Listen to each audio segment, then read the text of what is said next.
On parle aujourd'hui de Picea excelsa, le sapin de Noël. Le genre Picea contient environ une cinquantaine d'espèces. Il est très répandu dans l'hémisphère nord, qu'il s'agisse de l'Amérique, de l'Europe et même de l'Asie et surtout dans les régions montagneuses. En Europe, les espèces du genre, on les appelle les Épicéas. Par contre, au Canada, on les appelle les épinettes. Quelquefois, on les confond avec les sapins qui sont du genre Abies. Ah ben c'est pas pareil. Sur l'épicéa, les cônes sont cylindriques, elles sont pendantes, en tout cas pour les femelles. Par contre, chez le sapin, eh bien, elles sont dressées légèrement bleutées. On fait la différence aussi avec les aiguilles. Les aiguilles du sapin sont un peu plus souples. Quand on les retourne, eh bien, on a deux petites bandes blanches derrière. Et puis, les aiguilles de l'épicéa, par contre, sont bien verte et un petit peu piquante. En sylviculture, l'épicéa est très utilisé. On l'utilise par exemple en papeterie, en bois d'emballage.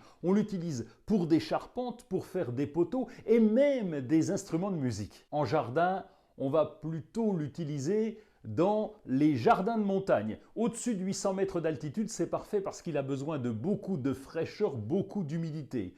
On peut l'utiliser en isolé et là il va répandre ses branches tout autour du tronc. On peut même l'utiliser en haie, c'est un peu plus rare. Depuis quelque temps et à cause du réchauffement climatique, eh bien les épicéas, vous le voyez peut-être, sont attaqués par des scolites. Les scolites qu'on appelle aussi le typographe est une petite bestiole qui va se mettre sous l'écorce et est capable de faire crever des peuplements complets d'épicéas. Si ça vous arrive et si vous avez un épicéa, il faut bien regarder les petits trous qu'on peut avoir sur l'écorce.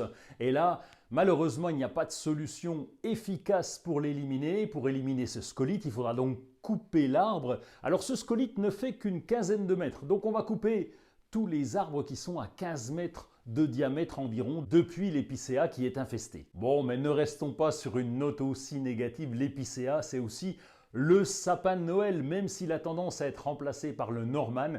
Cet épicéa, ce sapin de Noël, eh ben on l'aime avec ses guirlandes, avec ses boules, avec de la lumière. C'est là où il est le plus beau.